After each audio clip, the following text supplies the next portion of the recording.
or both? I'm live. Then why do I have to go live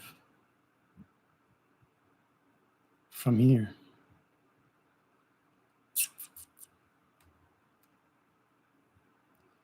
Anybody out there? I don't know what I am doing to get this working. I don't even know. Anybody can see or hear me? I have never set this up. I've been on lives, but I've never set it up myself. I'm clueless. Can anybody hear and or see me on YouTube? Can you guys, Thrifting the Three Rivers and Matt, can you guys hear and see me? Yes and yes. All right, cool. Took me like 3 tries to get this thing going. I don't know what I'm doing. Never did a live before. So I wanted to test my setup to make sure it worked good. And got a good connection because I'm going to be doing a live soon on someone else's channel. And I didn't want to be, not working at that time. So I guess I got a good internet. And I'm not slow or lagging. Everything seems good for everybody. My sound is good. Deborah Sadler. Yes, thank you. Cool. All right. Then I guess I don't have to do that. Let me pop out the chat. And we'll hang out for a little while. Now, if I close that, maybe not. Maybe I won't. Maybe I just leave it as is. All right, cool. Everything's working. What's going on, everyone? Happy Friday. I had to get this going. I never did a live since I built this room. I used to do it in my bedroom where I had my whole computer set up and the Wi-Fi router was there. And I used to plug in directly. So I wanted to, now that I'm out here, be able to make sure that, without the plugging in directly, the Wi-Fi is going to reach because I'm out in the garage, where I built my room, and that it works. So glad to get it going. So who went thrifting today? Let me see in the comments. Who got some good stuff? I only went to Goodwill, and I was in there about 15 minutes, and I just pulled 2 pairs of sneakers. That was it. Quick 1-store run today. Thrifting the Three Rivers got some good stuff, he says. All right, what you get? What was your best find? That's going to make you the most, no home runs. Hey, profit's profit. That's the way I see it. Matt's going out in a little while. That's my man. Mary Beth, hello. How you doing today? This is my first live ever on my own channel. After over a year, Posh Bird found a Civil War era flatware at the Salvation Army. That's cool. That's one store I never go to. So I have, let's see, there's 1, 2, within like a 7, there's probably, I'm right near the ocean.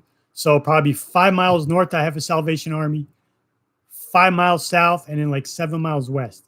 And they're just high priced. And the only day it's good is Wacky Wednesday, they call it, where they do 50% off. And it's just craziness. The line gets so long, I don't even deal. Yesterday, I found some. Mary Beth purchased 160 golf towels for $1 each, sold them for $18 for 2. Nice. Wow, that's a good score. That's good. That's I like those kind of listings where were they all the same or were they like different kind? If they were all the same, it's nice because it's just one listing. Put in your quantity and let that listing just run. And long term, they'll sell off. Matt sold 11 pair of shoes in the last 3 days. My man, nice.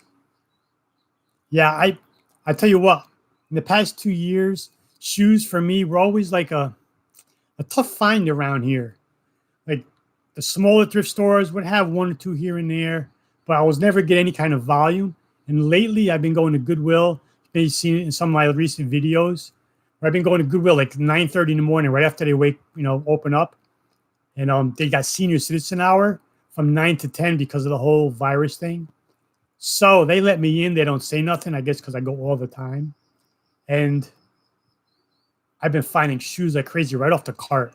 So I had a bin of like maybe 4 or 5 pairs. And then like within the past 3 weeks, I'm up to like probably 20, 30 pairs of women's and like maybe 20 pairs of men's. So I'm doing good with that. Ralph Lauren Thermal Line Pearl Snap Flannel, size XXL. Ralph Lauren Thermal Line Pearl Snap Flannel. Nice. Yeah, that's a good. Are you thrifting the Three Rivers? You going to list it right away or do you wait? Are you seasonal? I like to list everything no matter what season it is. I've sold jackets recently. It doesn't matter. I list everything all the time. So that's a winter type shirt. You going to list it right away or you hold out? Winter Ross restocking issue. Marrakesh. You know, I've never done the Ross thing. I mean, I've been in there. There's one literally on the other side of the block from me in the shopping center, but I never did any kind of arbitrage in there. I mean, to me, like my impression is that just, you know, it's a high buy cost, but I'm sure if you get some volume out of there, you can make money. All the same, all new, all gone. Nice. Mary Beth sold them all. That was quick. Harry, what's up, my man? I have over 150 pair listed right now. Damn. Matt's killing it in the shoes, dude. I can't find that many. I mean, I find a half. The past 2 weeks, every time I've gone to Goodwill, I found a pair or two. So, but not that many. Thrifting Rivers, already listed. Yeah, smart. I don't hold seasonal. Danny May, hello. How are you doing?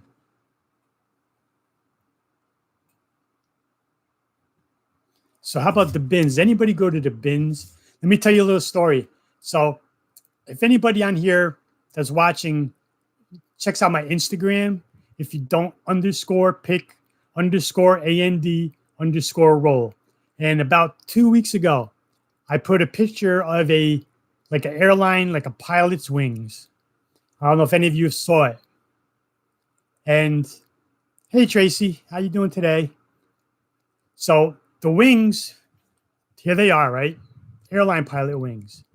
And I put a picture of these that I found these at the bins in a bag. And let me tell you something. I got harassed by people like you don't even know. Crazy. So what happened is at the bins, I was looking, I found a bag. I forgot what brand it was. It was a decent brand, but the bag condition was so-so. But I looked in the bag when I was checking it out, and there was a baggie of all jewelry. So I pulled it out and I said, okay, that's going to be free.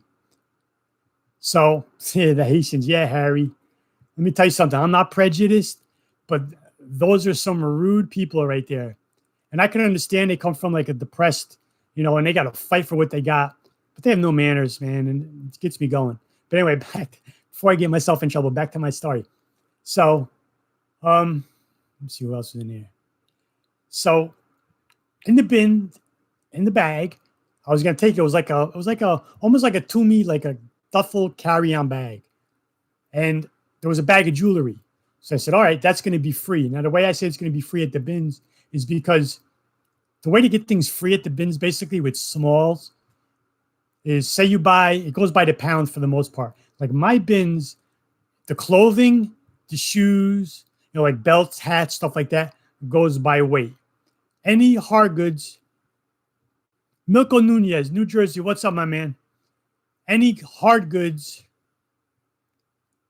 yeah, Tracy. I belong on a show with you and Tommy, man, because I got to hold back. I know live. I don't want to say nothing wrong. Adam's Exploits. Yeah, the shoe mafia. They don't mess around, boy. They work in gangs. So, the jewelry. When I find smalls, like say Nerf darts, Nerf magazines, I like to pick those up because people like to buy those. Jewelry, any smalls that are very, very lightweight at the bins, you're basically getting for free. Because say it goes by the pound. So you buy, the day I found the jewelry, I bought a pair of jeans, and a hat, and I think a shirt. So it came out to like just over £1. So it was like $1.75 plus tax. So what you do is you take all the little smalls you find and you put them in the pocket of the clothing. And since it goes by weight, that's not going to change the weight of what you're getting. So it's the same price and the stuff is free. So, yeah, Mary Beth, the bins, some people I've seen have it really nice and calm. They go in there and it's nice and bright and air conditioned and people are just calmly picking and the bins are full of stuff. Not mine. They line up. the workers have to yell at them to back off. They bring the carts in, they blow the whistle, and it's like a free-for-all. They just grab whatever they can, then they go off to the side and look at it. But, so I found a bunch of jewelry. Let me show it to you.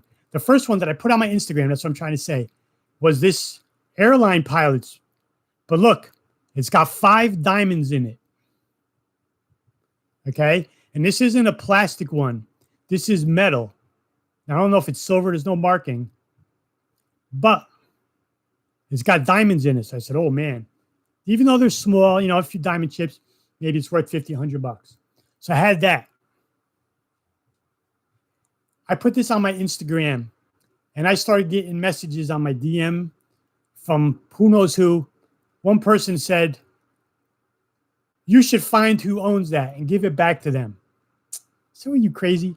You know why? Because I had the picture of this, which it was in, and it has like the person's name and like an employee number.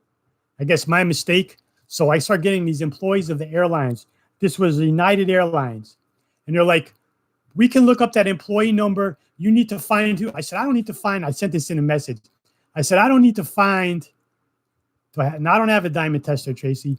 I was thinking of just bringing this to a local jewelry store with the rest of the stuff. I'll show in a minute and just see what they say it's worth. Now, I did look these up. There was none on eBay. And there was some on WorthPoint, which I don't have. But my buddy Tim, you know, over the years, looked it up for me. And he said they're like 50 bucks, 60 bucks. So, you know, I don't know if it'd be worth more with, you know, scrap it just for the diamonds. I'll go see what the jewelry says anyway. So I put on Instagram and I start getting messages from airline employees. We can look up in the system that employee. You should find them and give it back. That's the right thing to do. So the first person I sent the message, I said, I don't need to do anything. I found this in the Goodwill bins, which is the last hope before death for anything. So as far as I'm concerned, it was donated. And I left it at that. And then they sent something back, block them, goodbye. Then I get another message from someone else. Oh, you should find, you know, I work for the airlines as well. We should find that employee, you know, blah, blah, blah. Block. Goodbye. I ain't got time for that. I'm no thief, but if I find it at the Goodwill bins, it's mine. Goodbye. So anyway, I don't want to. So that's that. So that one was in there with 5 diamonds. Then there was this silver bracelet. Now, these are all marked 925, so I guess that's sterling silver. There was this silver bracelet. Miss Emily, what's up? There was this silver bracelet, which got some weight to it. There was this ring. This is like a man's. It's like shaped like an octagon almost. These are all kind of tarnished. They just need a good cleaning. And then there was this ring, also marked 925, but it's like tarnished. So, and then now these ain't real, but there's a pair of these earrings. Now those are real diamonds, boy. I'm going on vacation because those are big, but that's got to be costume jewelry. And then there was this money clip. It's got a pretty cool look to it. It's got like this old stone. I don't know if that's what, I forgot the name of that stuff, but different. So that's pretty cool. This is a Mark 9252. So if worst comes to worst, I'm going to bring them in and see what they're worth, have them cleaned, and I'll sell them. So that was pretty much a free find because I weighed all this silver. It's like a little over 3 ounces. So I don't know. It is what it is. But people were harassing me. Then I had some woman. Oh, anyway, I blocked all those people. Adam, that's like if you find money in a pair of pants that you buy at Goodwill. Are you going to give them the money and say, oh, I think it's yours? Yeah, you know what? Same bins. A week before that, I found a $50 bill in a pair of shoes. Found a pair like Asics, and I always do my inspection on them. You know, check around the seam where it connects to the rubber. You know, check for any holes, anything. Give it the flex test. And when I squeezed the shoe, it crunched. I was like, oh, there's paper in there. And it was in my video. Some of you might have seen it. So I looked inside, and it was a $50 bill. I was like, whoa. So that was a good find. And the shoes were good, so I got to keep the shoes as well. That's awesome. That silver turquoise. Yeah, that's what I was looking for. Money clip should sell for 20 or more. Yeah, I'm going to have it cleaned up and we'll see. You know, it's pretty cool looking. I don't need a money clip, but 400 pieces of jewelry to open and list. Damn, that's going to keep you busy. Yeah, people do. You know, that's the one thing when you put your stuff on social media is you're going to get the morons that just like to harass people. And I'm nice and I'm polite and I'm calm until I'm messed with.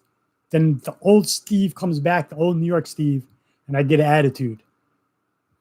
Toothpaste, silver cleaner. All right, maybe I'll try to do it myself.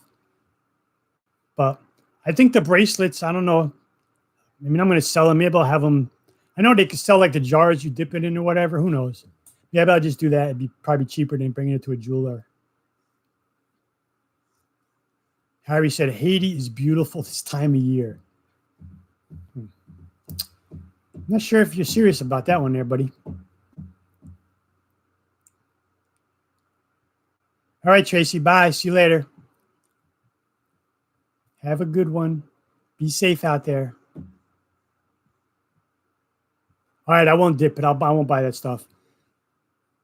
How about those rags? You can just buy like the silver cleaning rags.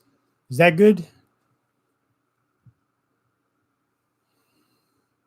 Anyway, I haven't. This was just like almost 2 weeks ago. I found this stuff, and I haven't really done nothing with it because I've been really finding, yeah, rags away. But all right, I'll give that a shot. See if that cleans them up enough to sell them. You know, 3 bracelets, couple of rings, money clip, and then these fake diamond earrings. Otherwise, these are probably like thousands of dollars. But I ain't that lucky. Yes, Diana, I paid for it, so it's mine. And it's in the thrift store. Now, whether it was donated by accident because it was inside a bag, I mean, not to be a bad guy, but that's not, you know, I'm not trying to save the world by finding stuff at the bins, you know. But anyway, so today, let's see what I do today. I went thrifting. I went to Goodwill, pulled 2 shoes. That was it, came home. And I had a photograph stuff from yesterday. I am all caught up. No death pile whatsoever. Last week, my Goodwill ran a 50% off sale. Did I just put that video out where they've never done that before, I guess, but I saw the back room and they have stuff stacked to the ceiling. So they got so much stuff. I guess they finally ran a 50% off sale. And I pulled like 40 items in the 2 or 3 days, Friday, Saturday, Sunday. I went first thing in the morning and there was a line. I go every morning. Use toothpaste. All right, I'll try that. That or the rag. Maybe the rag is easier because it's probably less messy. Yeah, Adam, I don't operate with a death pile. I've been reselling for 8 years and my pile never lasts more than 2 or 3 days. Because my process, I've mentioned it in videos.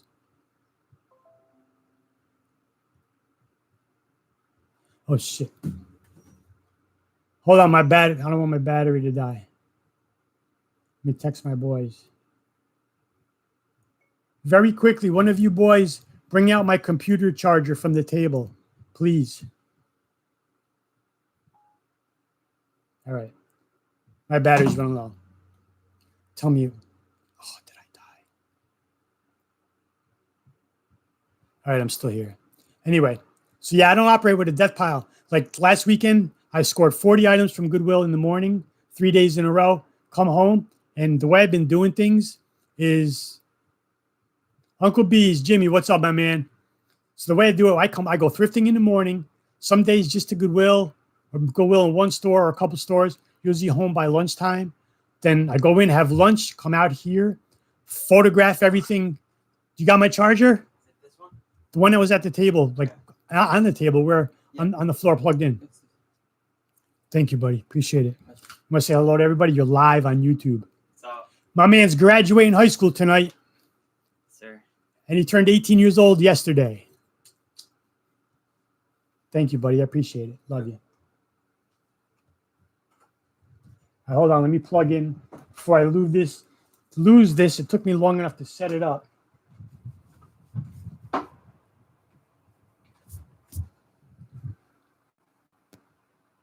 All All right, we got juice.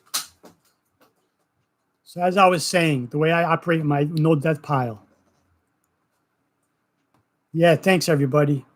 They weren't gonna, but they held off, and now they're doing it, even though it's like the middle of July. They waited to see, and it's in a big church across the street from his school, and they're doing like every other pew and then staggered, so you're really not sitting near anybody, maybe 10 feet or so. But at least they get to have something, because he got screwed out of his senior year. And I'm sure, everybody, a lot of kids did. But anyway, so back to the no death pile, I should say. So when I go sourcing in the morning, so I come home with 10 things, I'll have lunch, come back out here, and then I document, photograph, measure everything, and get it put away, whether in my bins here or inside in the closets where I use as well. And I never have a death pile. And then what happens is I have a list. I do old school. I'm a pen and paper type of dude. And I don't do listing on my phone. See, this is like a cheat sheet. Is that fan loud for you guys?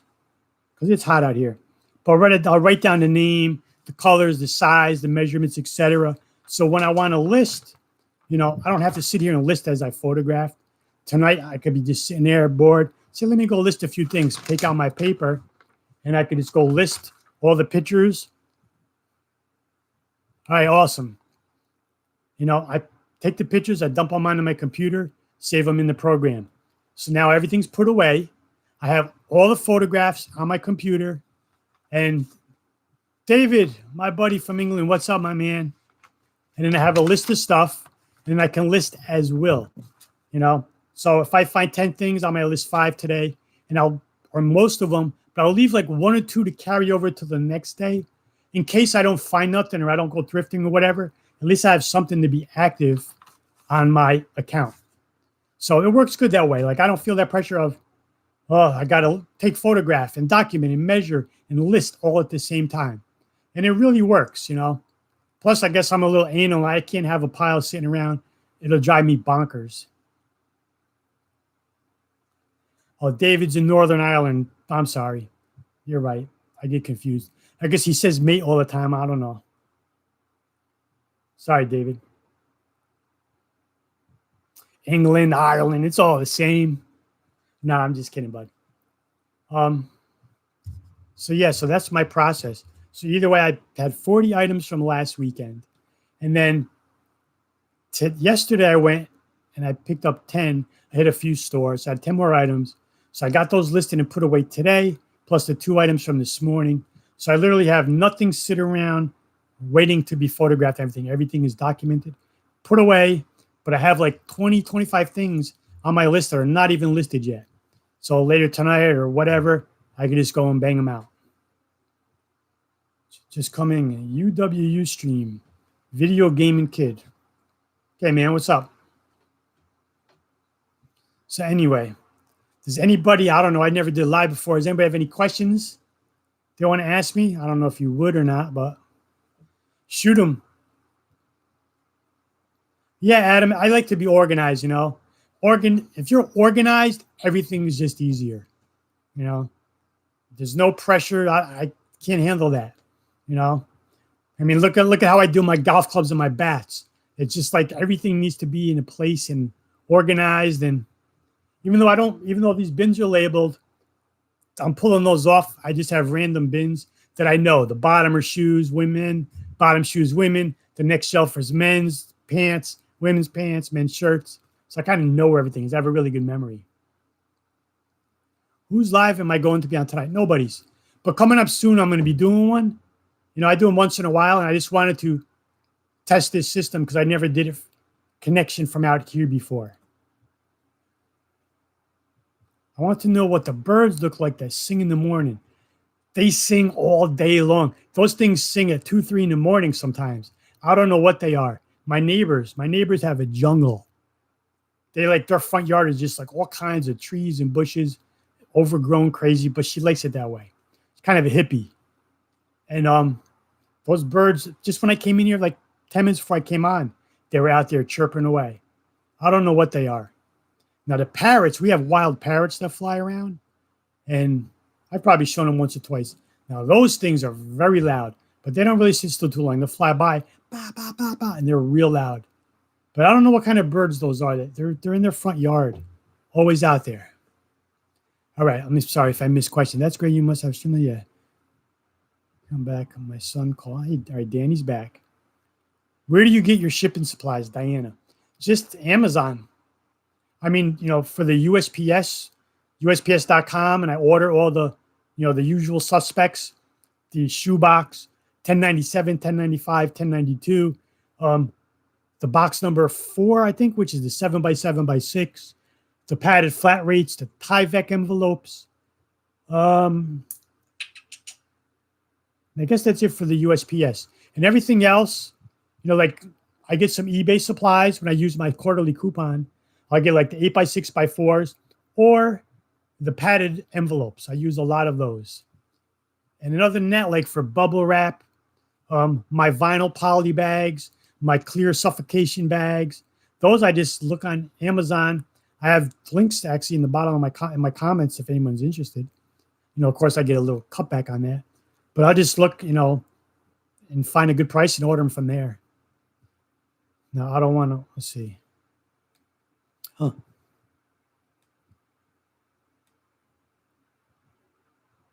See if I miss any comments, questions. I asked you to give me questions, and then I'm going to ignore people. That wouldn't be right of me. Who's live and okay? Shipping supplies. Okay, thought you said tonight. No. I'm doing one, but I don't know if she wants me to say anything yet. I'd love to have you on one of my Reseller Live interviews. Yeah, Adam, no problem, man. I'd love to do it. I'm always down for that. Let me know. I think we follow each other on Instagram. Just send me a message on there. _pick_AND_roll.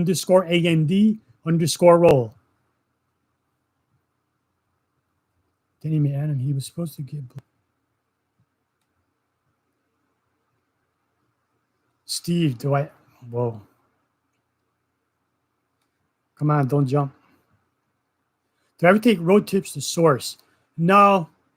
The only time I go sourcing in my area is when I go to Atlanta to visit family, like once a year. I just hit a bunch of thrift stores there. But I like to stay in my area. I'm lucky.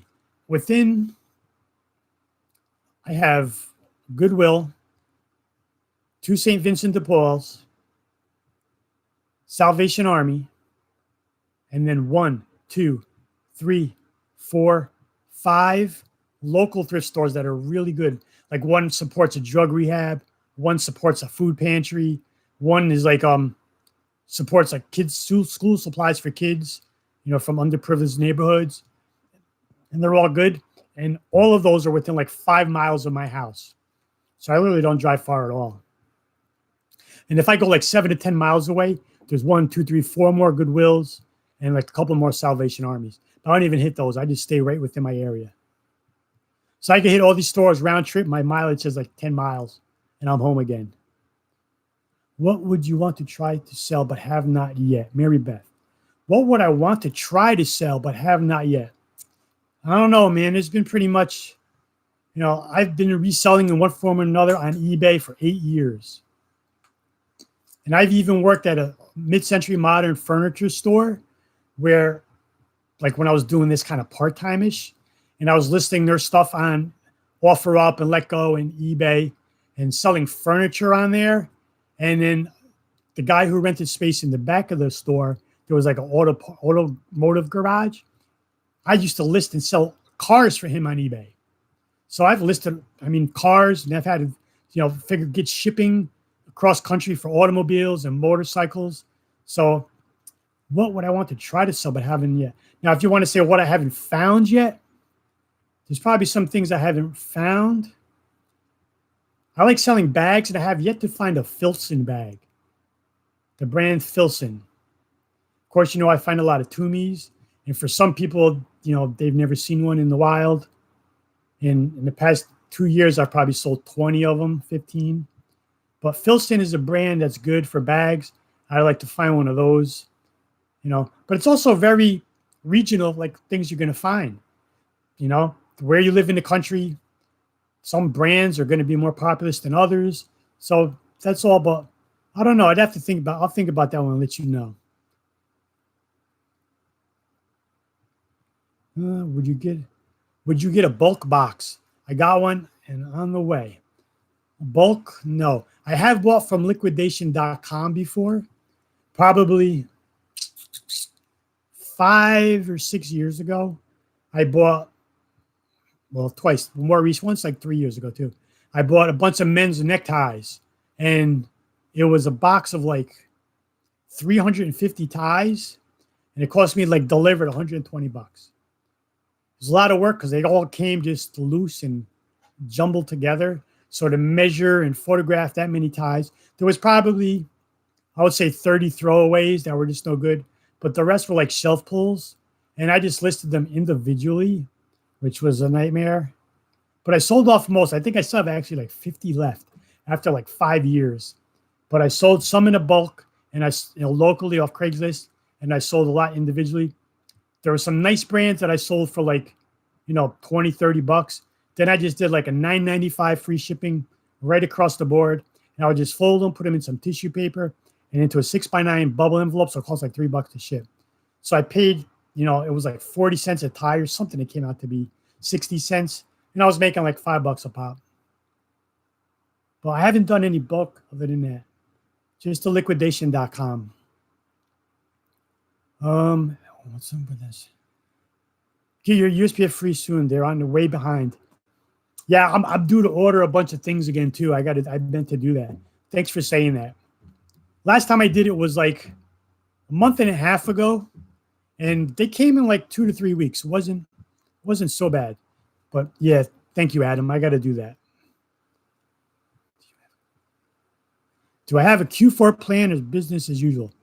Business as usual. I don't do retail arbitrage, which is where a lot of like Q4 comes into play, because you want to focus on like toys and things that are going to be Christmas gifts.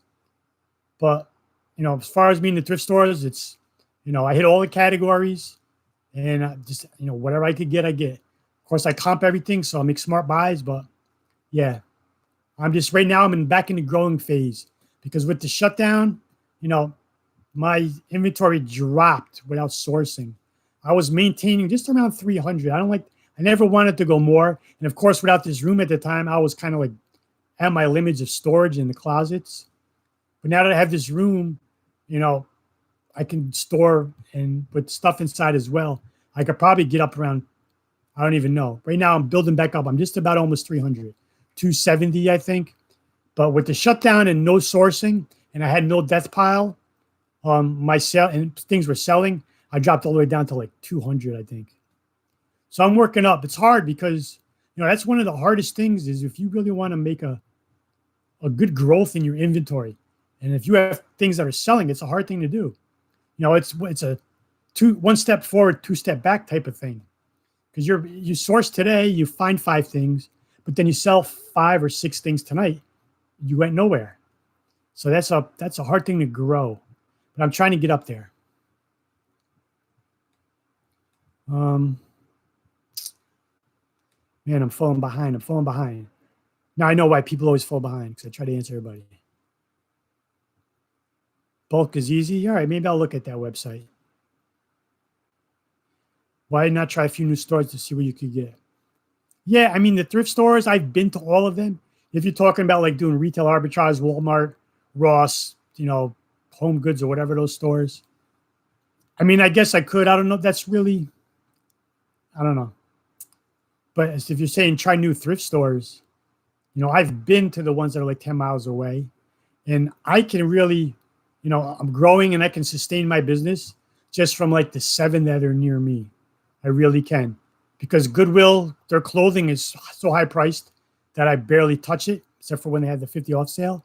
But there's a local thrift where I find all my Toomies that all the time does a $1 clothing sale. And that's where I get a lot of good jeans and, clothes. So I wait for the dollar sale and I'll get a bunch of clothing. So it really works out for me that I don't have to go far. And I know all the employees. That's one thing. I make connections. It's real important. Say hello. Even if you first start going somewhere, just start with a hello. And the next day, hello. Hey, how you doing? Hello. And start doing it. Then, hey, what's your name? Oh, I'm Steve. How you doing? Nice to meet you. And then, it turns into conversations, and sometimes it works out. Not so much in the Goodwill and Salvation Army too often, but the smaller thrift stores, being like that can pay dividends. Yeah, I sold cars on eBay. I mean, not mine personally. They were the guy I was doing the listings for. But, it's like listing anything else, except for when you have to do shipping, you have to go. I can't remember the name of the website we would use. And you would find over the road truckers with the car trailers. And you would put, your car on there, what you wanted to transfer to where, and what kind of price you want. And people would contact you. Say, hey, I'll take it from Florida to California for, $800, whatever. And that's how we would find shipping. Can you get a box under $100 with shipping? What do they have, Mary Beth? They have clothes, hard goods, or is it all clothes? Or is it by categories, like, electronics, shoes, and stuff like that? Yeah, a lot of people have never seen Toomies in the wild. I can't even talk. I'm always looking for them too, Emily. And I'm going to tell you something right now. If you've never seen it, or if you're looking for Toomies, you don't have to pull it open looking. Just look at the zipper pulls. They have a unique zipper pull. It's fatter than most, and it's got like a double ridge line, and it says Toomey on it. So I just look at zipper pulls because couple of stores I go to where I find them, the bags are just stacked on top of each other, not nicely hung. So I don't have to pull them out. Just look at the zipper pulls. They all say Toomey, and they're thicker, and I got a bag over here actually, but that's what they do. Look at those pulls. It's easy to find that way. North Face is, surprisingly, I find a bunch of North Face down here in Florida.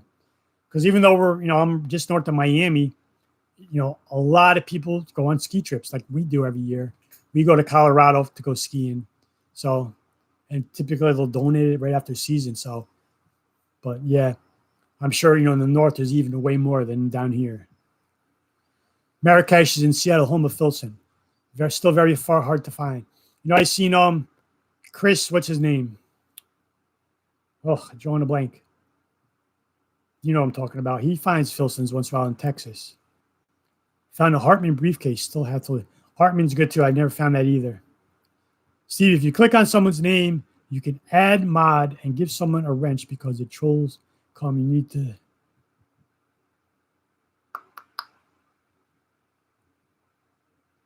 Add as a moderator. Well, Emily, for bringing it up, you are the first.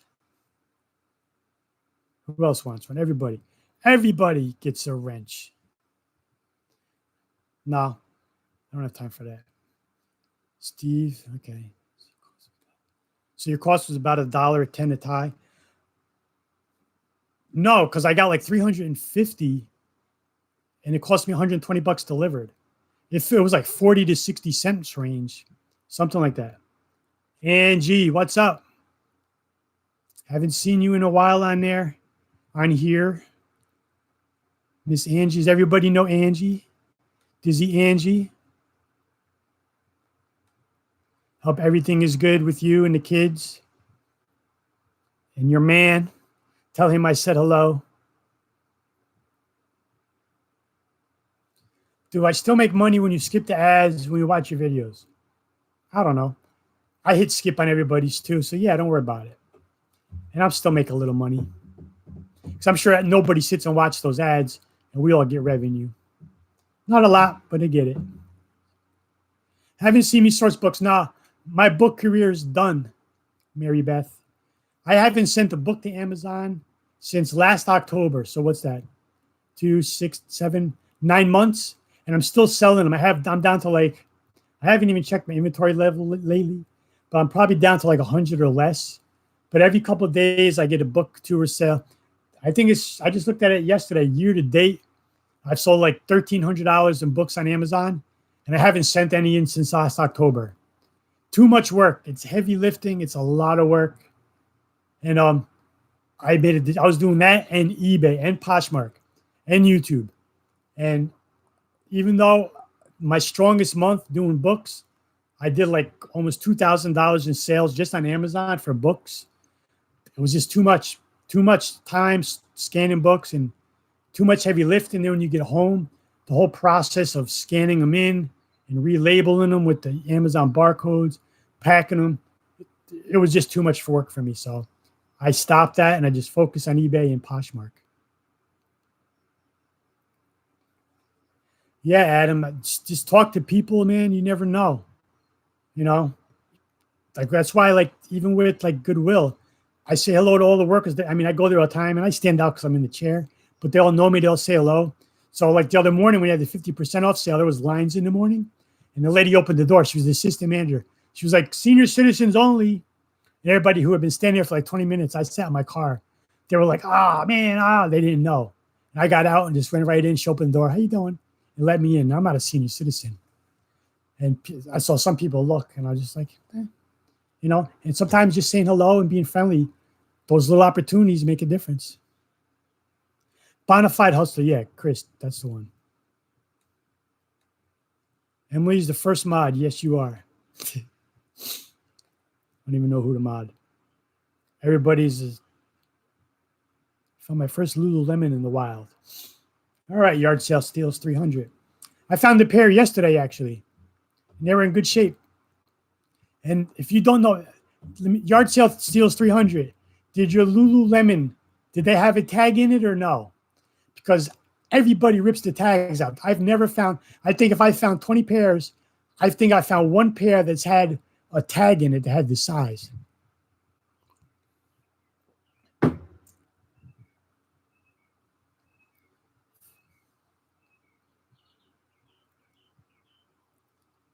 book process down. Yeah, I had the book process down, but I mean, there's a steep learning curve in doing it. Before I even started, I watched videos and read, like Amazon has a seller university for like a month and a half straight. All the big like greasy resells and stuff, how to do it. So once you get it, it's, you know, it's good, but it's a lot of work. Angie's doing great. Good. Good. My man Albert, tell him I said hello. We haven't been sourcing since February. What?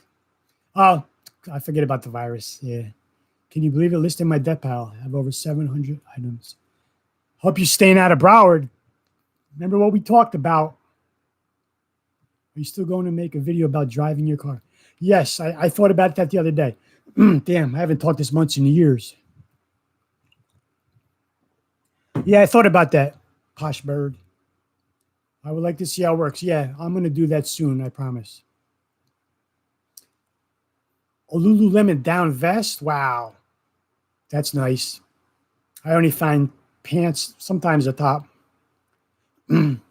Yeah, Adam, they always tear the tag out. But if you find yoga pants, Lululemon, inside the waistband, there's usually like a little coin pouch or a key pouch or whatever.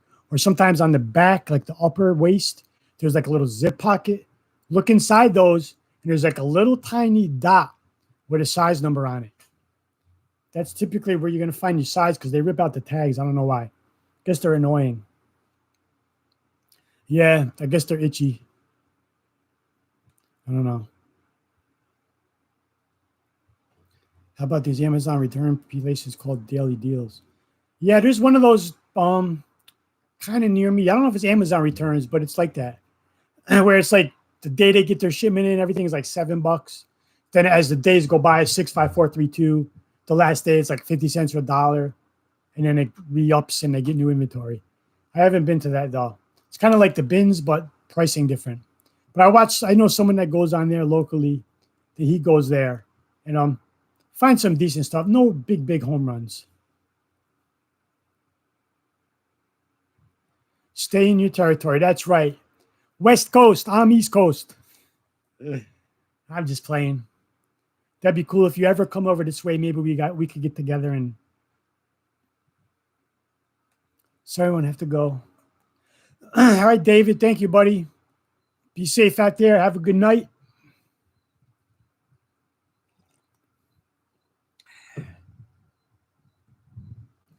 All right, Adam. I'll check it when I got my phone here, but I'll get back with you on that. Yeah, that's cool.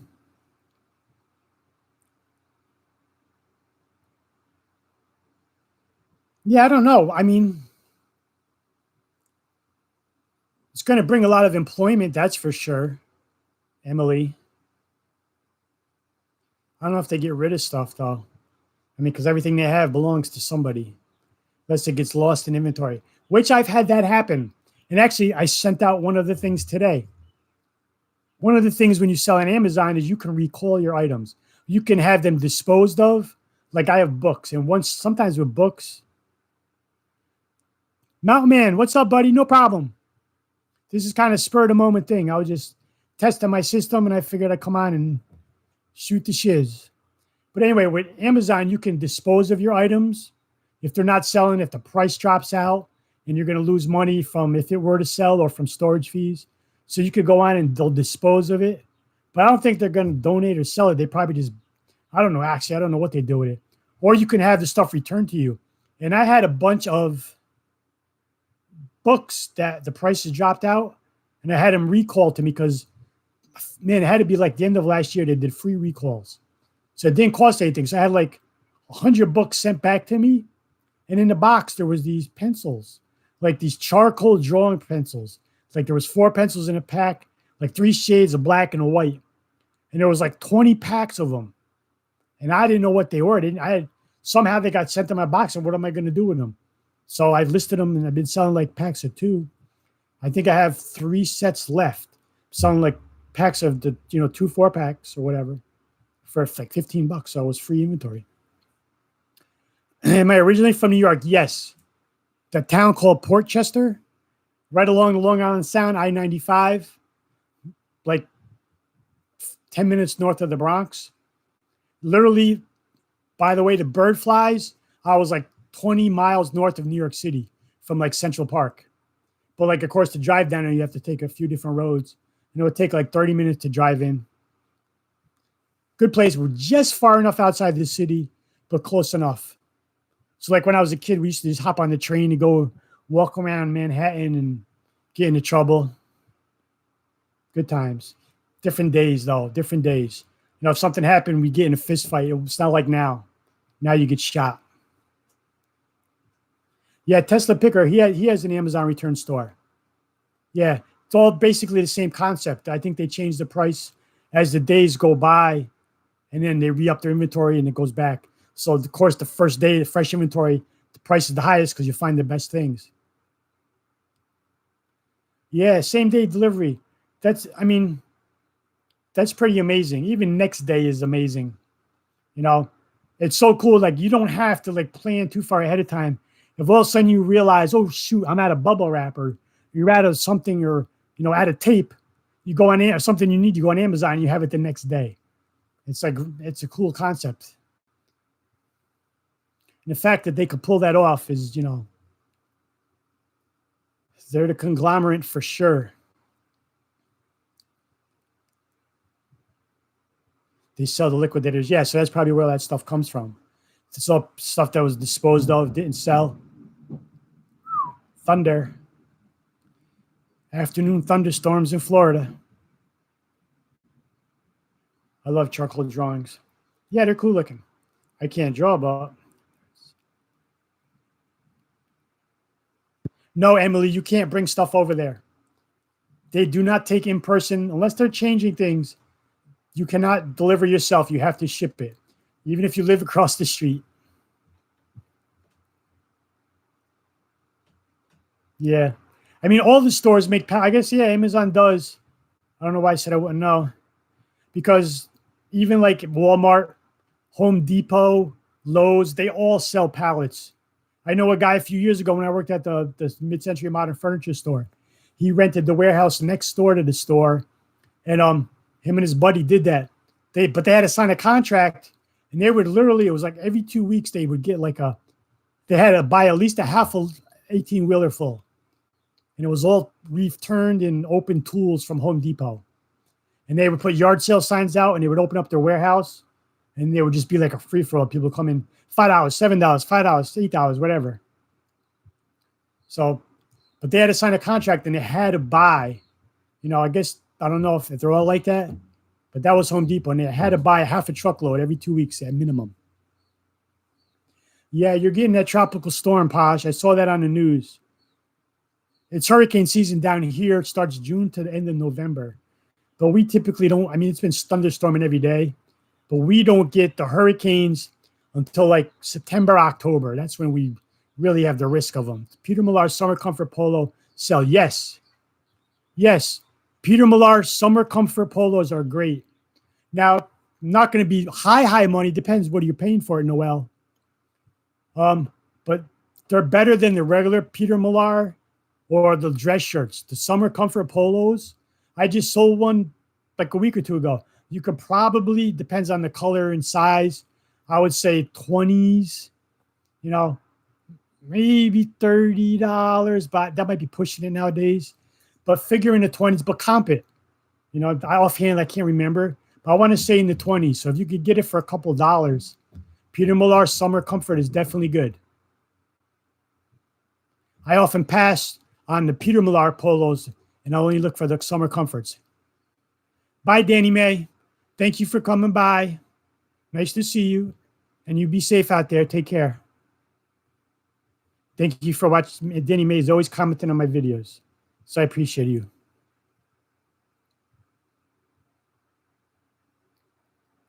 Bye, Angie. Hopefully she didn't leave already. Be safe. Tell Albert I said hello.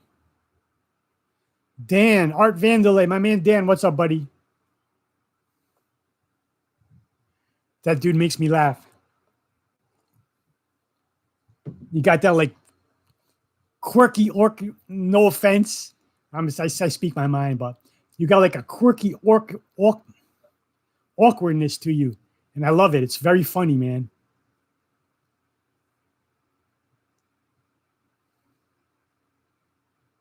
Spent 2 months in Florida, afternoon rain daily. Yeah, it's summer, rainy season. It's hot, and then it rains. It's been raining like almost every day in the afternoon. You know, but sometimes it could be like I just heard that thunder. I could look out front. That way is west, and the ocean is over here, and it could be sunny above me and black, like a mile away over the Everglades. The Everglades are like 15 miles west of me, and the ocean is exactly 3 miles east of me. Resale Rabbit buys truckloads. Yeah, that guy does some big things, man. I seen him buy out stores that are closing down. You know, he buys all the scraps that are left or all the hardware, the shelving. He does everything. He runs a pretty big game over there. Amazon stock. She said the word. Yeah, I don't know if Amazon's going to go anywhere. They got this. I mean, they're only getting better. You know. Yeah, they got the grip on that market, the way they do things. Like I said, if you need something, oh man, I'm almost out of this or I'm out of this. Next day you got it. No worries. Good, Dan. No insulting, but you're a funny dude. I like you. They are, but they're so far behind. Walmart starts the same process. Yeah, a lot of people don't know that third-party sellers can sell on Walmart.com. You know, I never knew that till I started like doing Amazon. I figured it was just Walmart selling Walmart stuff, but you could go on there just like Amazon and sell things. Yeah, Dan. Trust me, brother. I gotta bite my tongue on YouTube. But that's just the New Yorker in me. A lot of times when you speak your mind in this world, people don't like it, and you cross as in, you know, an a-hole or rude. But that's just how I am.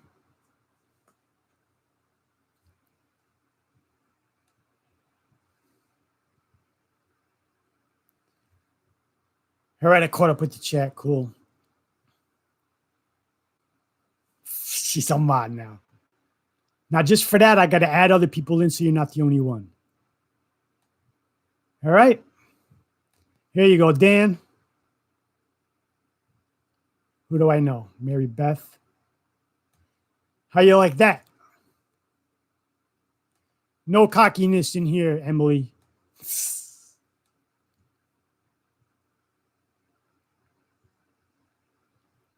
I'm just playing with you.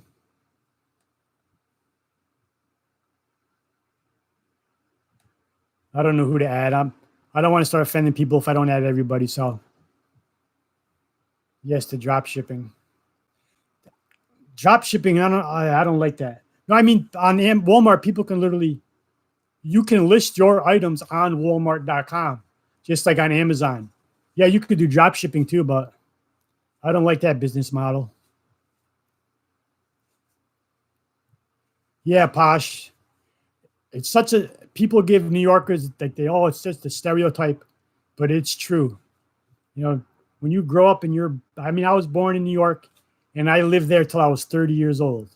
You know, when I was 16, I was taking a train into Manhattan, 20-minute train ride with a few stops, running around the streets in New York City, you know, getting into some serious things, you know, and you got to have an attitude to survive. It's the truth.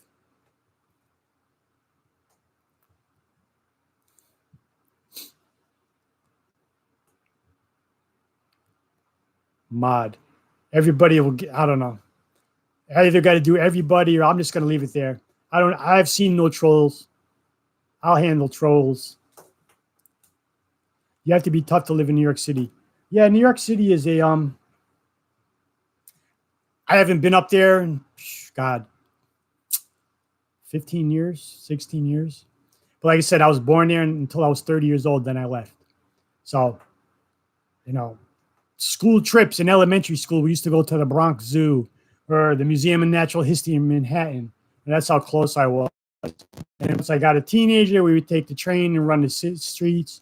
And then once I was in my 20s, we used to drive down. We would take the train and run the streets. And then once I was in my 20s, we used to drive down and go to bars and clubs and stuff like that. Your son lives in Brooklyn. Cool.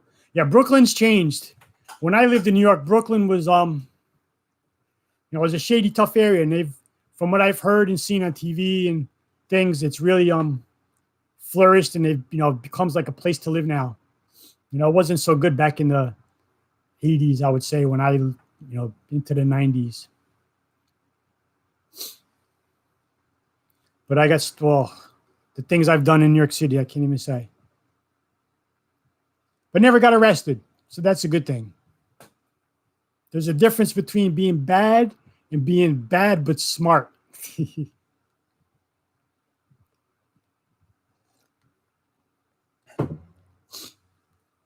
I'm originally from Boston. You have to drive like everyone to survive. Yeah. I'll tell you, when I lived in New York, I used to do alarm systems. I worked for a company ADT. I'm sure everybody's heard of them. And I worked for a few small companies after college doing that. And then I worked for ADT for like 15 years. And before ADT, the smaller companies, we used to do a lot of work in New York City. And, it was like a half-hour drive. And I used to drive like a Ford Econoline van with like the extended back in New York City. And a little crazy, but once you do it, it's no big deal. That's why like when I see people like down here in Florida when they want to cross the street and they stop and they push the button at the light. I'm like, are you kidding me? You're going to do that to cross the street? Look, no one's coming across. All right, let me see if people saying things. Thank you, Mary Beth. You're awesome too. I'm in New York. NYC is a different world. Yeah. You are C. Aren't you like up near Buffalo or Rochester or something like that, Emily?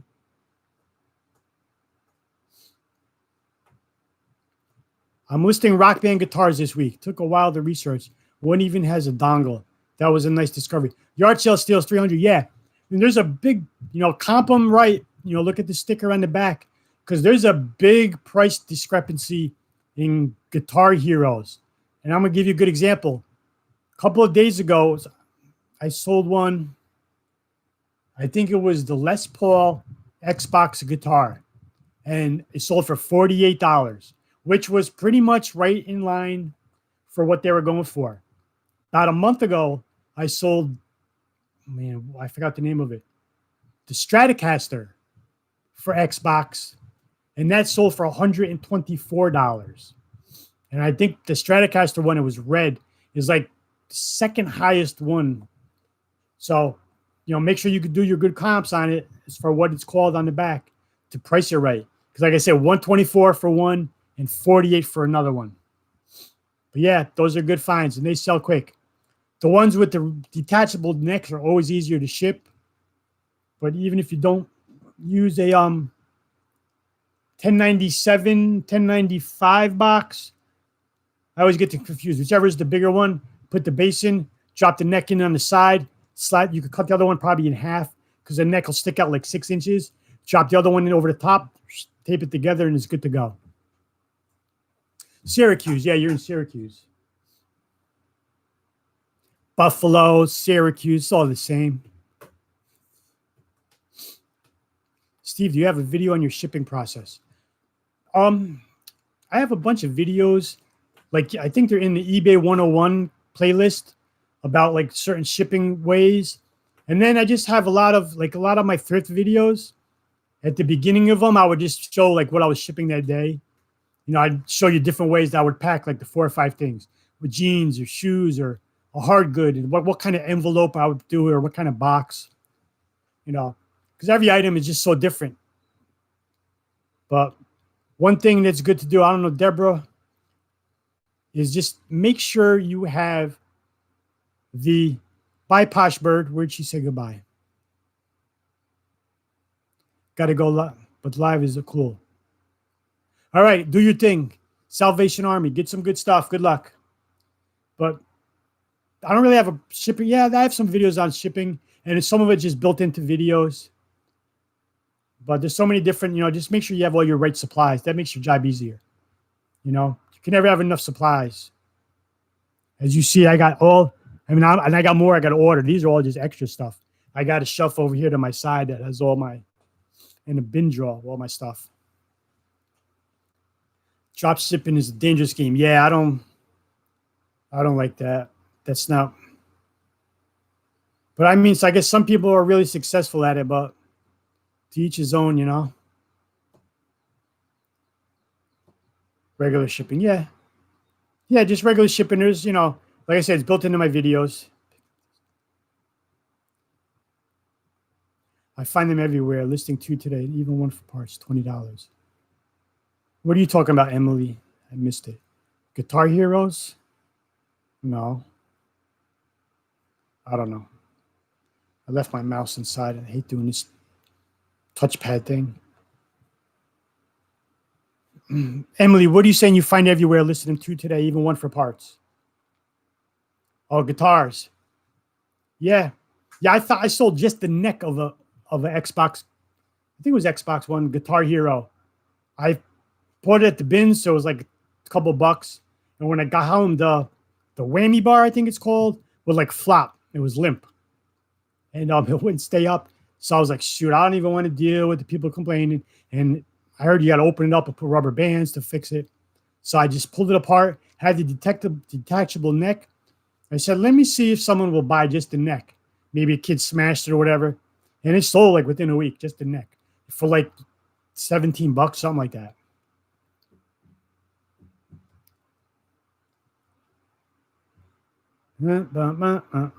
Adam, not drop shipping, break ships. Yeah. But so today's Friday. Man. No yard sales for me in this area, I'll tell you that. I know you guys have been going yard selling. I see everybody online doing it. Even when they have them down here, you would think Florida with year-round sourcing because it's warm and they can do yard sales year-round. They're never good. I never find anything good. I got 2 in my area right now for tomorrow. 2 within a mile or 2 of my house. People always sell junk down here. I've never come away with a good haul from a yard sale. So I don't even typically go to them too much anymore. Just a waste of time.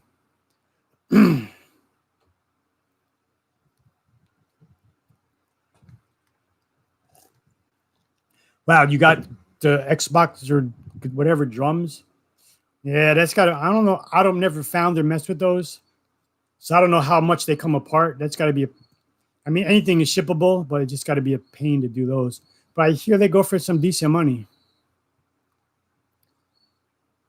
Yeah, the virus. I mean, the virus killed everything, man. This year, even though I'm back and I go sourcing almost every day, and to me, like the first couple of times I went out, I was nervous. But when I go to thrift stores, there's more people when I go to the supermarket than in any thrift stores, and I'm never near nobody. So I'm in and out. Wear your mask, clean your hands right away. You know, at this point, as long as you're not a dummy and you do the right thing, you shouldn't catch it. You know, wear your mask. Don't be all up on somebody. And if they come near you, tell them to get away. And clean your hands right away. I bring wipes with me, I bring Lysol wipes. Plus, I have the alcohol, so I wipe off my control. I wipe off my phone and my key from when I open my car as soon as I get in. So, Steve, we went to Fort Myers. Oh, cool. Yeah, I'm sure that's where you got to go. Like old. See, there's a lot of new around here. There's not a lot of old. You know, a lot of people have gone and come. But yeah, the elderly trailer parks, you know, that's where I love old stuff, man. I love finding vintage stuff, whether it's old clothing or, you know, starting to learn the glass game. And it's like old stuff in general. I don't know if you see, I got, if I could show, which way does it go? On my shelf right there, I got a bunch of old stuff. These headphones are pioneers from like the 70s. Mint condition. Found them at a thrift store for like $7. They go for like $100. But I didn't want to sell them because you never find something like that again. You know, I got an old tape player, mint condition, a little old TV, a little Walkman, pencil eraser, sharpener from school, a couple old games, Knight Rider, Alf, thermos lunchbox with the thermos inside. So I like collecting old things now, you know, and if bad things ever go south and I have to sell, you know, it's a little fun right there. And I got a lot of stuff inside. But I like saving things from my kids. Thank you, Deborah. Limp whammy bars, no good. You damn right. Limp whammy bars. That's what she said. But I like saving things for my kids. So when, like, you know, these things like this Knight Rider game, mint condition, I put it in a plastic bag, or this, or, you know, certain things. This is a $6 million. I don't know. Let's see who knows. The Bionic Man, the $6 million man. That is the doll with the bionic eye that you can look through in the box. Box is kind of shot, but I got that for like $20, and I think that's like an $80 to $100 doll. But things like that, I want to save for my kids.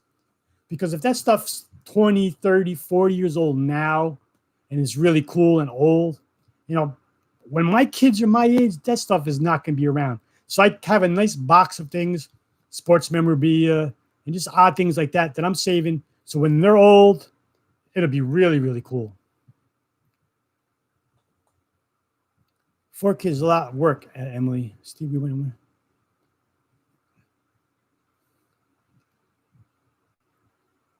Emily, you have 4 kids? Damn, girl. Yeah, that's a lot of work, and they're all young, right? I have 2. Mine are 16, and then 8. One turned 16 in May, one turned 18 yesterday. So it's like, you know, do your own thing. They do their own thing now. You know, the one 18-year-old, of course, he drives, he works part-time at the restaurant, so self-sufficient for the most part. Except for when they want money. And you know what's funny? I gotta tell you.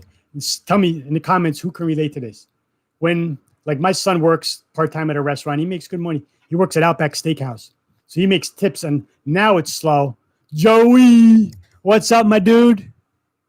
So right now tips are slow, but before the shutdowns, you know, he would get his hourly pay, bussing or hosting, plus make like, you know, 20, 30, $40 a night in tips. And they would automatically put it on a debit card. That's how they do the tips. So it's good. But when your kid asks you for money, I say, okay, Dad, can I have $20? Yeah, sure. Here's $20. I always go, You know what this 20 bucks could turn into? I could turn this 20 bucks into 400 bucks at the thrift store. So it's like when you give money, it's always like, that $20 could turn into a lot more. It's funny. Joey, what's up, dude? You still working? 5 o'clock? Yeah, you might be done. Yeah, they'll sell it at a yard sale. No, my younger one is 16-year-old Nick. I tried to get him to come to yard sales with me last year, and he came to a few, and I was like, look, I'm going to buy you your first item, whatever it is, and we'll sell it, whatever it sells for. You're going to keep the money in the first one, and then we're going to go back. We're going to take half that money, put it in the bank, take the other half, reinvest, and we'll go on that like that. So we found a Guitar Hero with a good game, sold it for like 40 bucks. I took 20, we threw it in his bank account, kept the 20. But after like 3 times, he was like, meh. He wasn't into it. I was all right, dude. When you need money, you remember this. Motion detector. Who's home? I think my wife is home.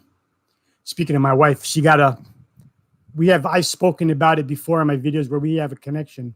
Very, very wealthy family. Friends of us for years. I'm talking like multi-millionaires. And they often will call us ever since I started reselling like 8 years ago. Say, hey, I got a whole bunch of stuff for you. Come pick it up. Clothes. And they called and she went today and got a bunch of stuff. So I'm excited to see what she brings in. Yeah, I'm sure you are sweating, Joey. It's hot out there, dude. But, do what you got to do, brother. Stay hydrated. That's all you could do. You had the Bionic Woman. Oh, that'd be a nice pair with my man. That'd be a good resale bunch.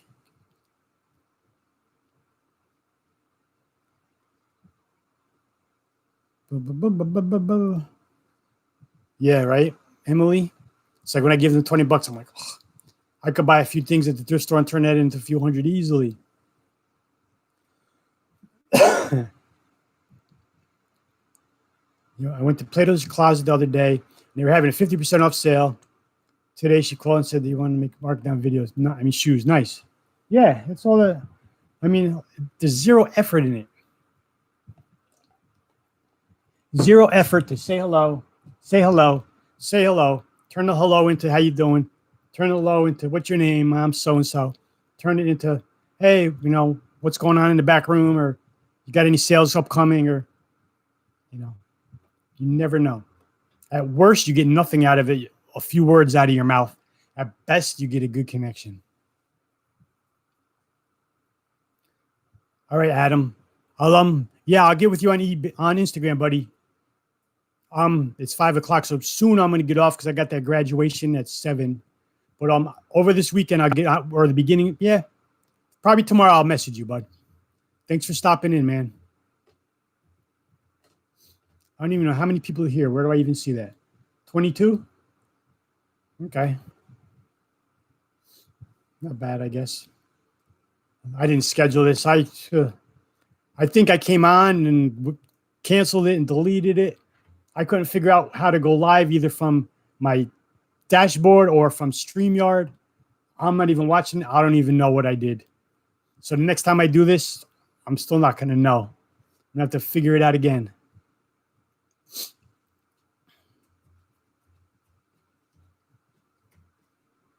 All right, buddy. I will talk to you. Man, what's going on here? So other than that, come on, people. What do you got for me?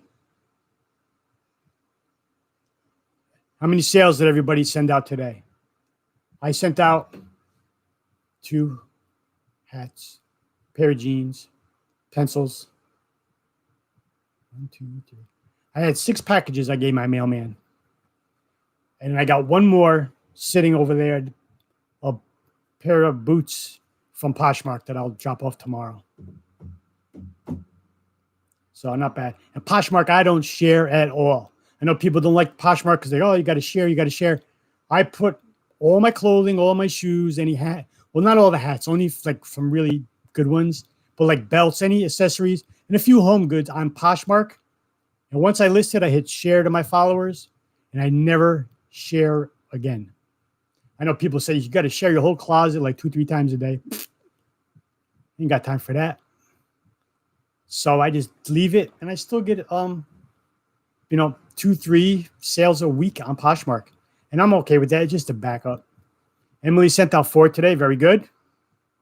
1-2 sold today, but they didn't go out. Hey, 1 sale, 2 sales, it don't matter. Let me tell you something. Yard sale steals 300.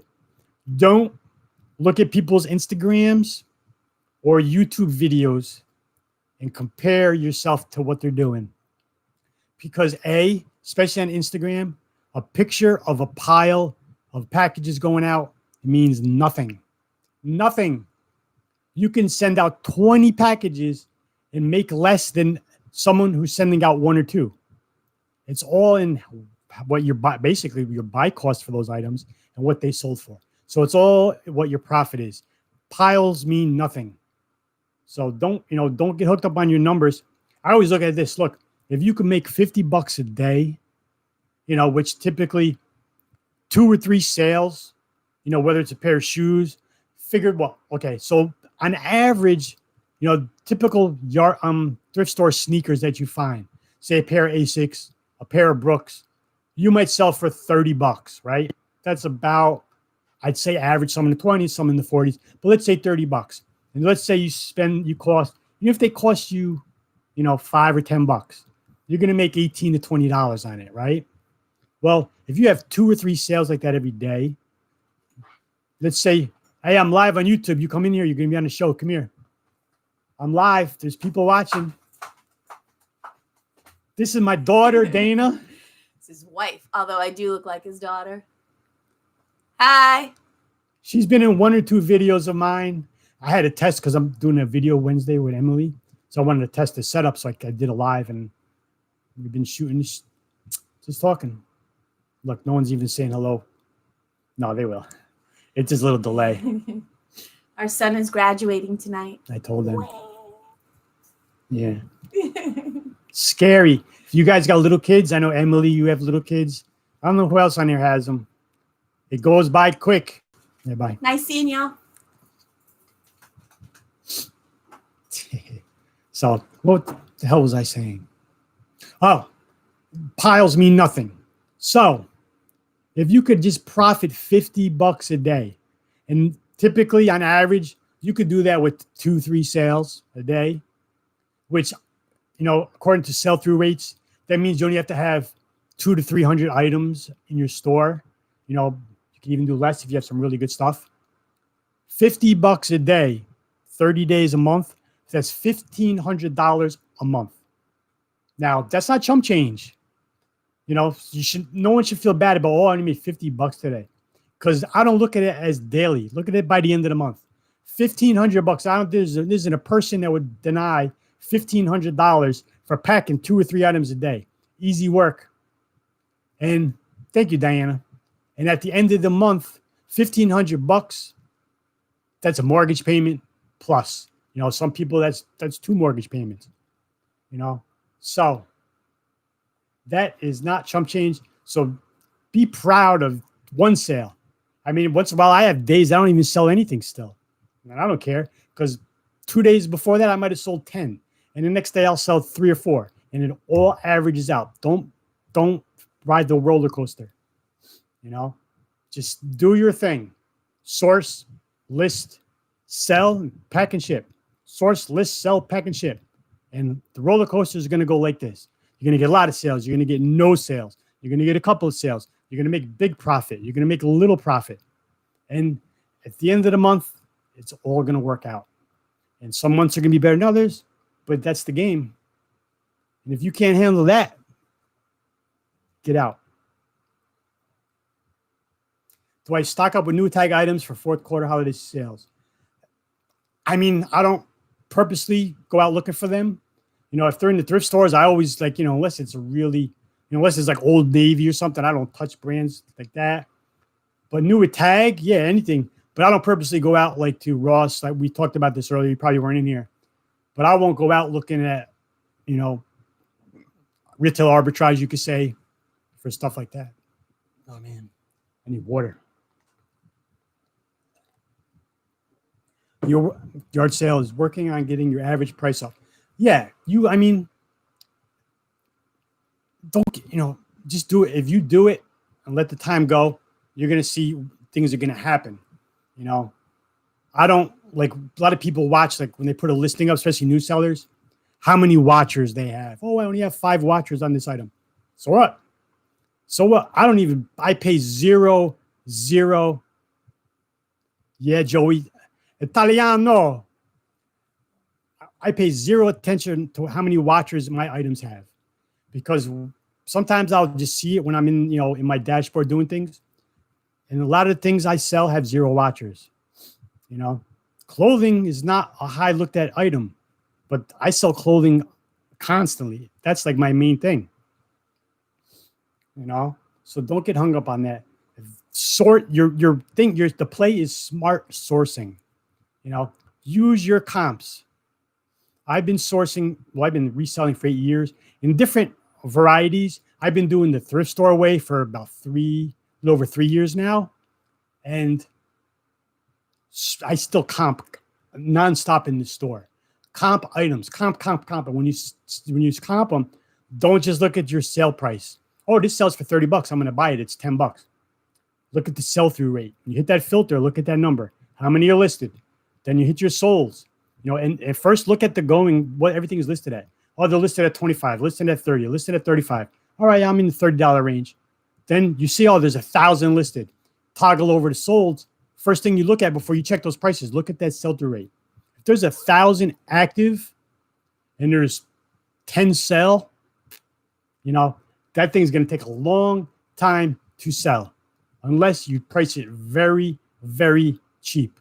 Now, if you got $1 buy cost and some, like my thrift stores do $1 clothing, so I do that with a lot of items where I'll come below everybody and get that quick sale. I don't mind selling a pair of jeans for $22, $23 when I paid $1, when the going rate is $29 or $28 and be $5 under everybody, because I paid $1. So I have those margins to play with, So that's where your buy cost is very important.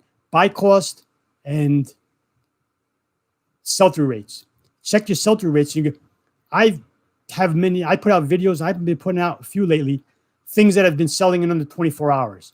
And that's all attributed to the sell-through rate, because I checked those. And I said, oh man, this is a balanced sell-through rate. 1,000 listed, 1,000 sold. Or, it's heavy on the sales. And those are going to mean fast sellers.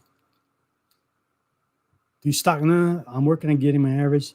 Steve, that's why I love you, dude. Say how is you real. You know it, Joey.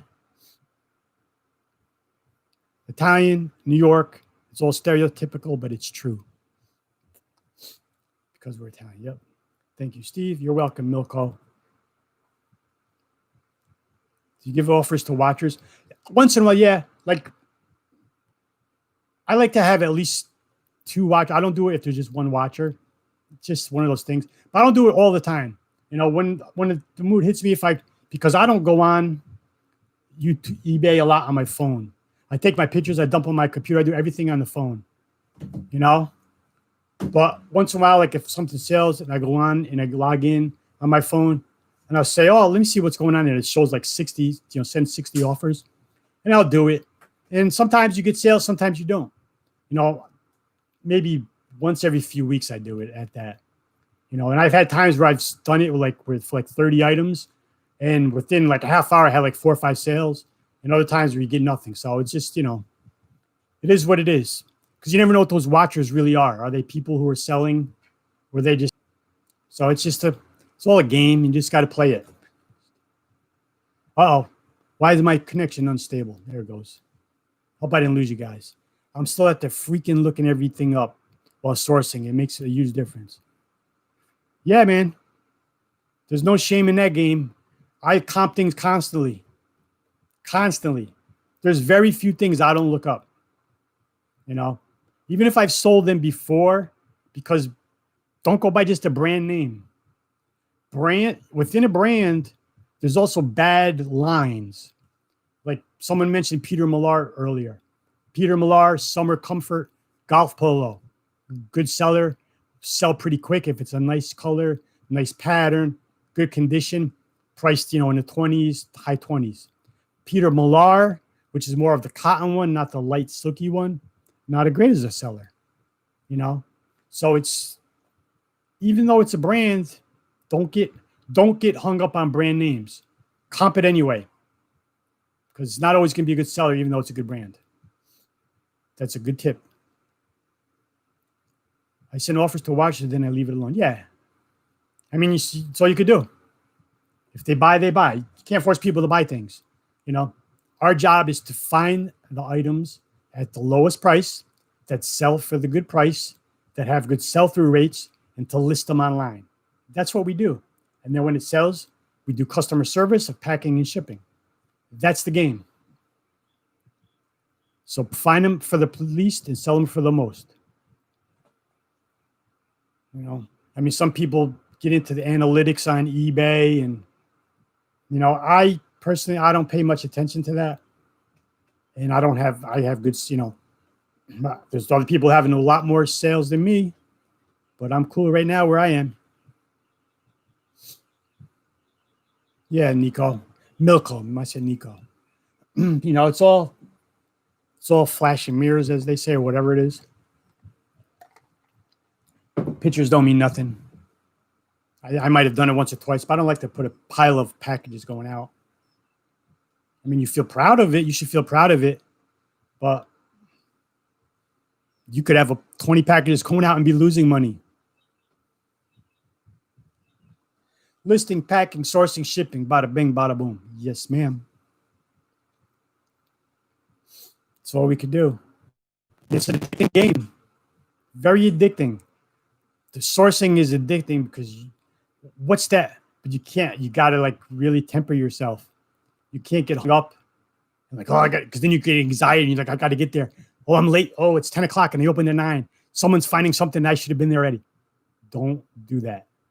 You know, you'll drive yourself mad. Just do your thing. Try to have a routine. You know, I like changing up my routines. Right now, my routine, like I said, I get up.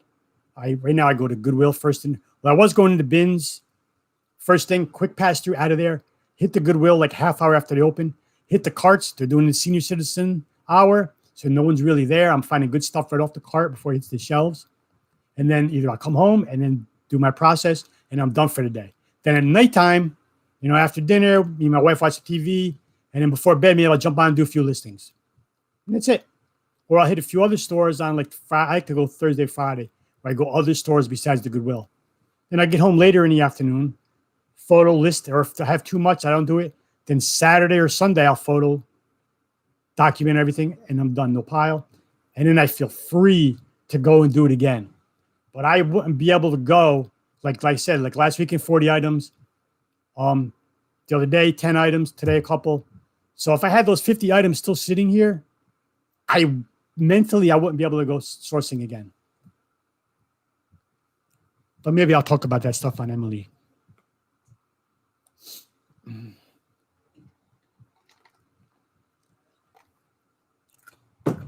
going to go to Google tonight? You know, that's a good thing because that's one thing I like to tell people. You know, whether you're new or old, if there's something you haven't done, don't be stuck in your ways as far as when you go to the stores. You know, especially when you first start. Like when I first started going to thrift stores, I'm very analytical and I overanalyze everything and figure out what I'm doing. Go to the store, like especially the bins I did it.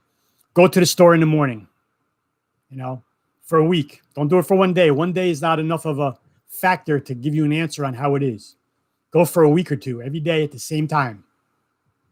Then the following week or two, go, you know, at 2 p.m, if you could, and do that every day for a week. And then try at nighttime and see. And then, you know, do weekdays or do weekends. And I did that with Goodwill. I think I have a video on it where I went Goodwill every day for 7 days straight. I did one recently where I did 5 days straight, but like a year ago. And I did different days and I did different times. And for me, I tried nighttime and they had a skeleton crew and they weren't putting out any inventory. But you never know. Every place is different. But that's how you find your best times, you know. When I started going to bins, I did that. I would go in the morning when they first opened.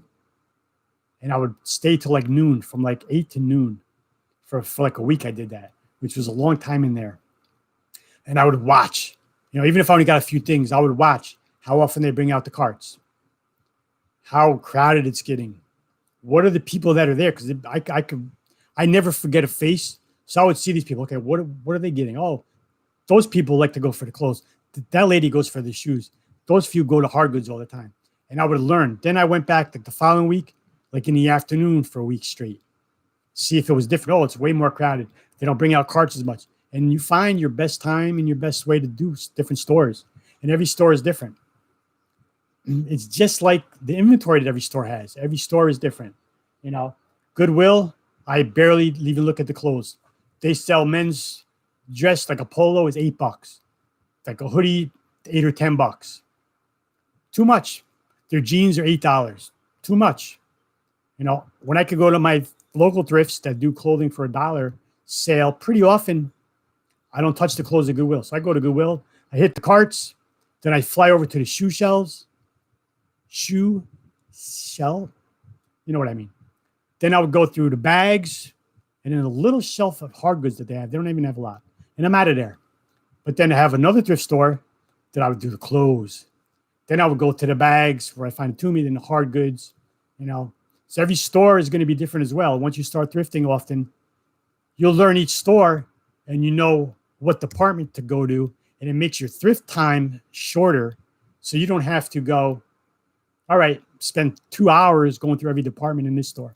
2 hours, you could just, you said it, Joey. As soon as this stuff clears out, brother, you got to come down here, man.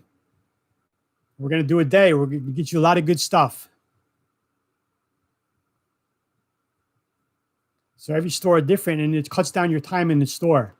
Oh, this one is no good for shoes. Oh, this one's no good for clothes. And you're in, you're out, and that's it. You find good stuff that way. Yeah, yard sale. I've been finding really good stuff, especially now with the senior citizens only. That first hour, I go like 20 minutes after they open, and I've been pulling nice sneakers and all kinds of stuff. Mostly sneaks, March. Yeah, I've been going now for a month back, I guess. Yeah, you had Mountain Man. You had a big inventory listed to list. Yes, you had a good death pile. I still have 2 stores that are near me that are good ones that aren't even open yet.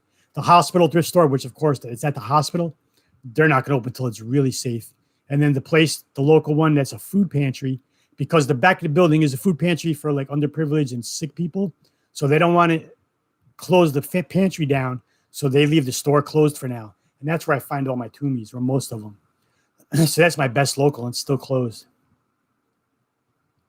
Yeah, Dan, we don't even, like I said, last weekend was the first time we had a 50% off in years. Yeah, $250 is a good price for Levi's, because most Levi's are only going to sell for low 20s. If you could get more, good on you. Yeah, Joey. I'm hoping this place opens soon, because I want to bring you there, get you a Toomey bag. That's my promise to you, brother. When you come down, you got to wait till this place opens back up, though. And my spot. And if I find a Toomey, or whatever, I'll spot it. You get the Toomey bag that we find. So you can knock that off your reseller list, unless you've already found one. Yeah, Broward County. Are you concerned that your sourcing will dry up again? Yeah, the way things are going, we're going backwards, Blackberry. They're at the point where they shut the beach for the weekend. They they talked about shutting down like the restaurants again and the bars. Broward's not as bad as Miami. Miami's been really bad, and they're going in reverse right now. But we've been setting records every day the past week or two, but like 1,000 or 2. But they're testing more, so I don't know. But it's the younger people, So I'm hoping they don't close down again. If they do, I'm just gonna have to. I don't know. I built this room last shutdown. I don't know what else I'm going to do. More housework, I guess. What about Robert Graham? Yeah, Robert Graham sell for good money. Again, if some of them, it's been a while since I've sold one. or even seen one. But some of them can sell, I want to say like 40, 50 bucks. You know, if anybody knows better, please correct me. You know, so if you can find them, nice pattern, definitely. Stuff like that's hard to comp because there's such wild patterns. And if you comp like Robert Graham button down dress shirt, you know, you just kind of got to get a ballpark of where they're at. That's what makes clothing difficult for a lot of people because you don't really get exact comps. Yeah, Mary Beth, you know, it's kind of like second nature now. I don't have to think about what I'm doing. You know, I know where to go. I know what they have. I know how to find things. I know how to comp things. Been doing it long enough. And shipping is like a no-brainer. I could do shipping. You know, when I find something, when I'm listing it, like I don't do brain freeze, calculated shipping. I just put my price for shipping because I know pretty much no matter what it is, ballpark of what it's going to cost to ship. Now, I'm in South Florida. It might cost, you know, $2 more to go to the West Coast than it would to go like to Georgia or the Carolinas. But it all works out. Sometimes I'm a few dollars high. Sometimes I'm a few dollars low. But it all balances out. So I don't do calculated shipping. I just put in my price right away. I'm done. I don't want to be weighing and measuring things as I'm listing them. Your son, Asher, I can't even read today, says hi. Asher, what's up? Yeah, Joey. We're going to check that To-Me bag off your list, brother. Every reseller's got a bucket list of brands and items. We got to get you a To-Me bag, bro. Let him know you say hi. He's 4. Asher, what's up, buddy? Hello. Asher, good man. Be good for mom. Just scored 4 duck pin bowling balls. Vintage shoes are included. Nice. Yeah, duck pin. I sold a pair. They're also called, what are they called? I forgot what else. There's another name for them as well. But I found 2 at the Goodwill bins. They were like blue and white marble patterned. And there was 2 of them. And I sold them for like 30 bucks, 30 something dollars. But 4 of them with shoes. Nice. That's a good score. Yeah. Cop them because there's different brands. The ones I had were EPCO, EPCO. It said EPCO Olympic. And I think they were like 3-pounders. I don't know if they come in different weights. But like I said, the pair I sold for like 30 something plus ship. He smiles nervous. Like, what? Huh. Blackberry says, thanks. I go nowhere. He's smiling so big. Yeah, buddy. A meatball cook-off.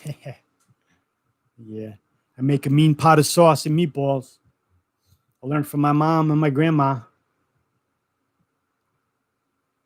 Yours are blue and white. Cool. Yeah, it was like a blue. It was like a, I don't want to say like this kind of blue, maybe a little lighter. Not cobalt blue, but like a light blue and white, like marbleized. Really cool looking. So yeah, those do good, Willie. I do Instacart and Amazon. You know we all love Amazon, yeah.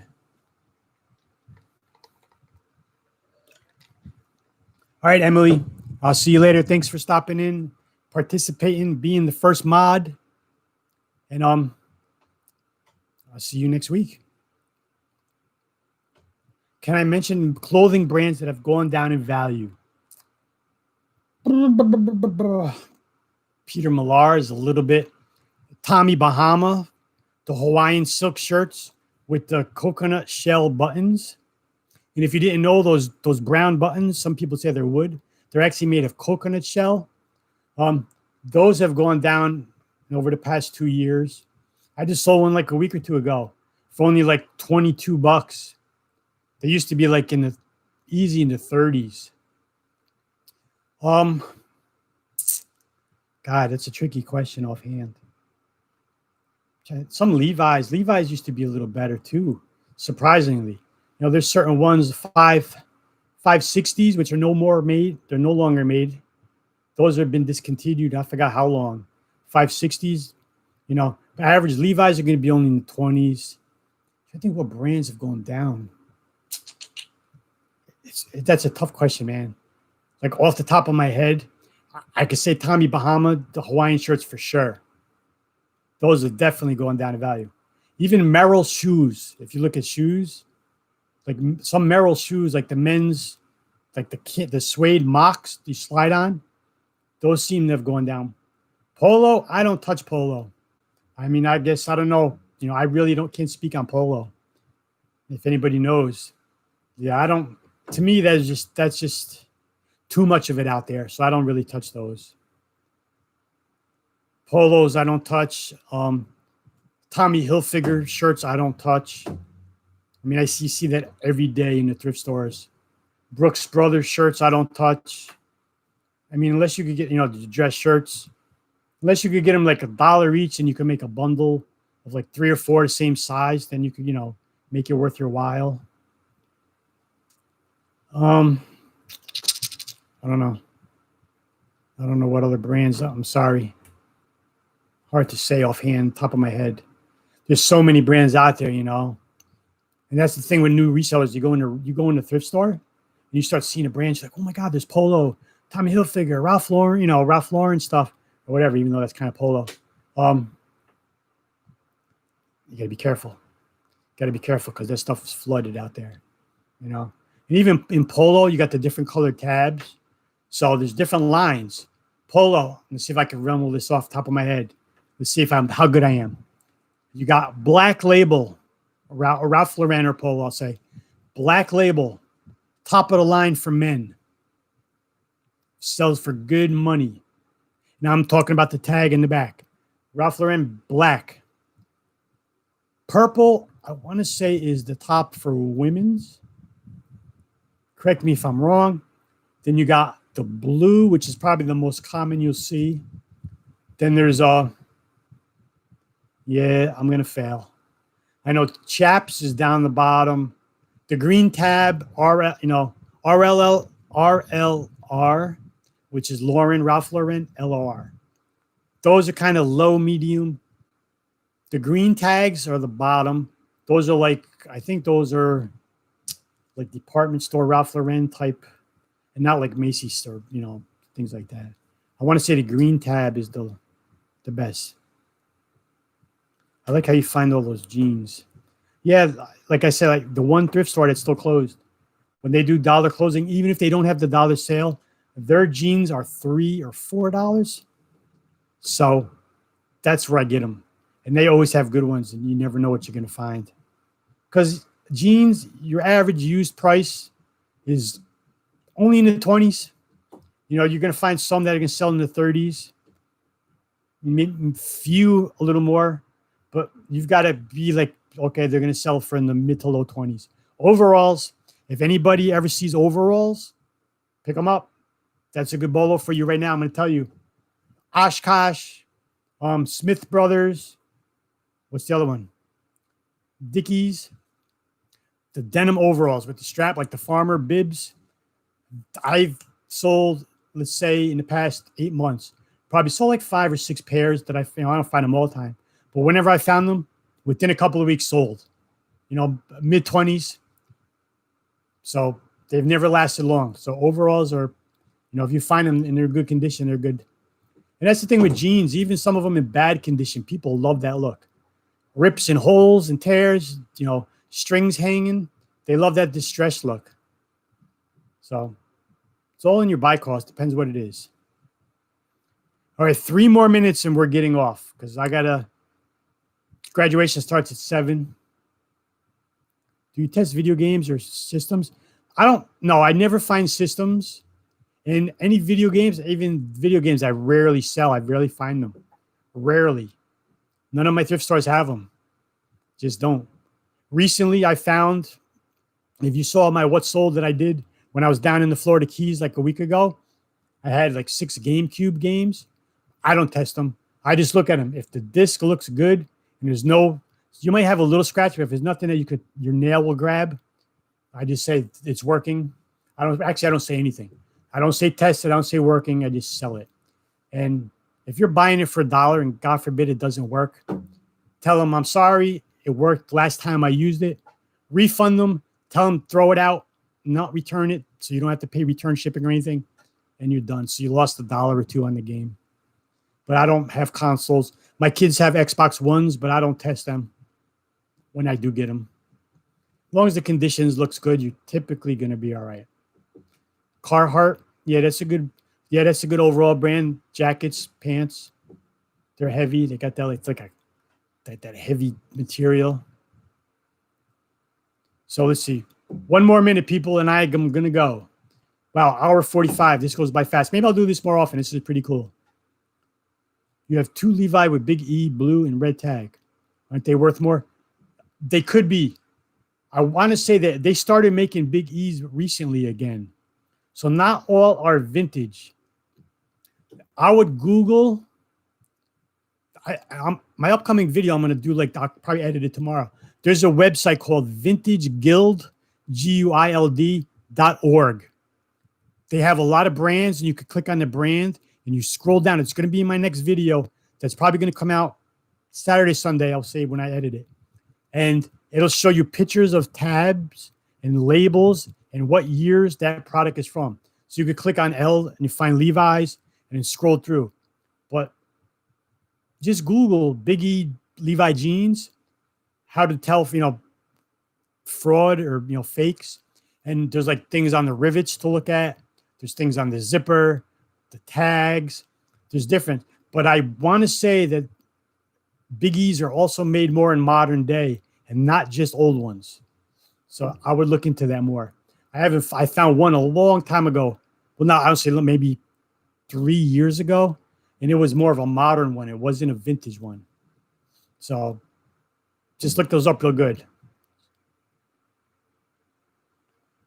Wow, Japan fabric tag. That could be something. Yeah. Just Google, say, when were Levi's made in Japan? A lot of stuff is, vintage was made in the United States. And then it went to I don't know if it went to Japan, but Taiwan is kind of in between to China. So, but yeah, listen, appreciate everybody coming by, hanging out, chatting with me. This is my first live. Next time I do it, I'm going to have trouble setting it up again because I don't even know what I did to get here. But either way, I appreciate everybody. You guys, I know, watch my videos, a lot of familiar faces. So thank you. Got to go get ready to go to graduation. Thanks, Steve. Have a great time at graduation. You should be surprised. Yeah. And good luck thrifting, and I will see you guys later. Goodbye.